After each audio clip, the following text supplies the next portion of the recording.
అనగనగా ఒక గ్రామంలో రామయ్య అనే పేద రైతు ఉండేవాడు. అతను చాలా దయగలవాడు. ఒకరోజు పొలం నుండి ఇంటికి వస్తూ రామయ్య దారిలో గాయపడిన ఒక పెద్ద పామును చూశాడు. చాలామంది పామును చూసి భయపడతారు.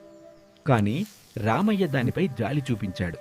అతను దానికి మందు వేసి సంరక్షించాడు. కొన్ని రోజుల తరువాత పాము పూర్తిగా కోలుకుంది. ఒకరోజు అది రామయ్య ముందు ఒక బంగారు నాణెం పెట్టింది. అప్పటి నుండి ప్రతిరోజు ఆ పాము రామయ్యకు ఒక బంగారు నాణెం ఇవ్వడం మొదలుపెట్టింది. ఒకరోజు రామయ్య కొడుకు దురాశతో ఇలా ఆలోచించాడు. ఈ పాము కడుపులో చాలా బంగారు నాణేలుంటాయి. అతను పామును కొట్టడానికి ప్రయత్నించాడు. కాని పాము కోపతో అతనిని కాటువేసింది. రామయ్య క్షమాపణ కోరగా పాము ఇలా చెప్పింది. నీ మీద నాకు గౌరవం ఉంది, కానీ నమ్మకం విరిగిపోయింది. అలా చెప్పి పాము శాశ్వతంగా అడవిలోకి వెళ్ళిపోయింది. దురాశ దుఃఖానికి చేటు. ఉన్నదానితో తృప్తి చెందకపోతే ఉన్నది కూడా పోతుంది.